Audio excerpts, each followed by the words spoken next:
ओम श्री हरि श्री हरि श्री हरि। मुंडकोपनिषद। तमैव माता च पिता तमेव, तमेव बंधुश्च सखा तमेव, तमेव विद्या द्रविणम तमेव, तमेव सर्वम मम देव देव। मुंडकोपनिषद अथर्ववेद के मंत्र भाग के अंतर्गत है। इसमें 3 मुंडक हैं और एक एक मुंडक के 2-2 खंड हैं। ग्रंथ के आरंभ में ग्रंथोक्त विद्या की आचार्य परंपरा दी गई है।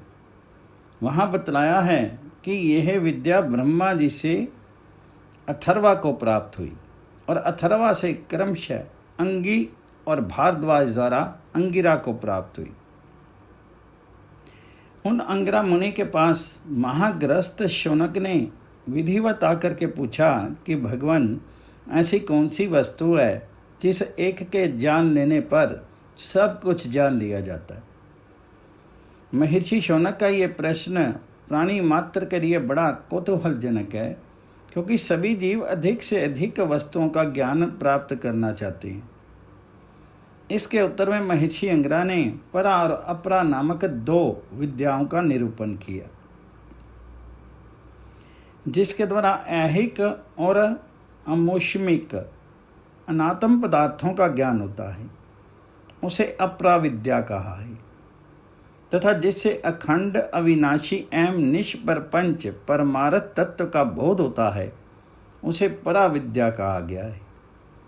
सारा संसार अपरा विद्या का विषय है तथा संसारी पुरुषों की प्रवृत्ति भी उसी की ओर है।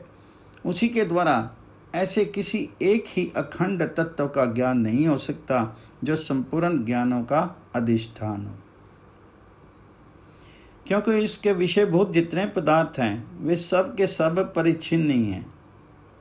अपरा विद्या वस्तुतः अविद्या ही है।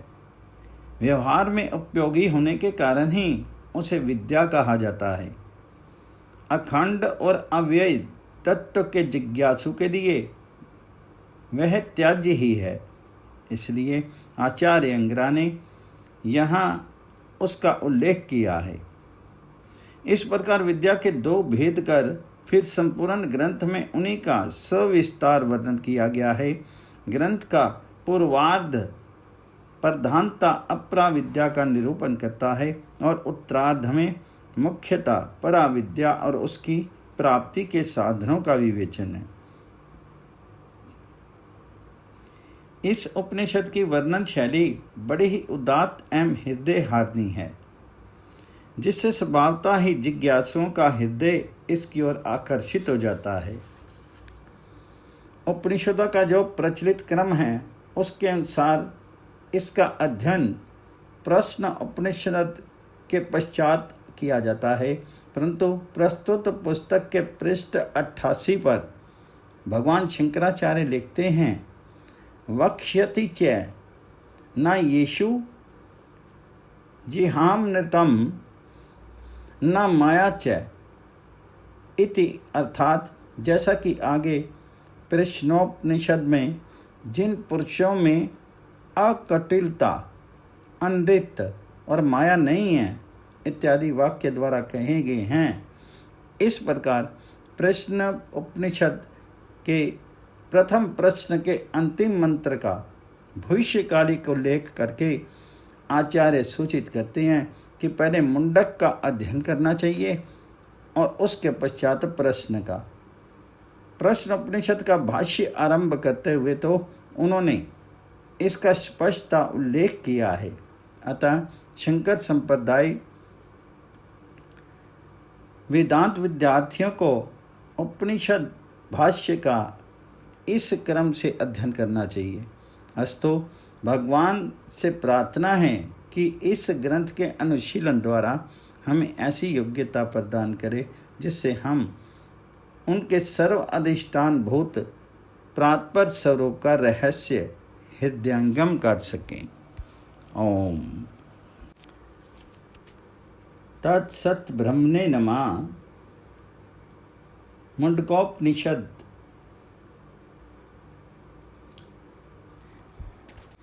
भाव अभाव पदातीतम भाव अभाव आत्मकम च यता तद्वंदे भावनातीतम स्वात्मभूतम परम महा। हे देवगण, हम कानों से कल्याण में वचन सुने, यज्ञ कर्म में समर्थ होकर के नेत्रों से शुभ दर्शन करें, अपने स्थिर अंग और शीत से स्तुति करने वाले हम लोग देवताओं के लिए हितकर आयु का भोग करें, त्रिविध ताप की शांति हो। ओम शांति शांति शांति।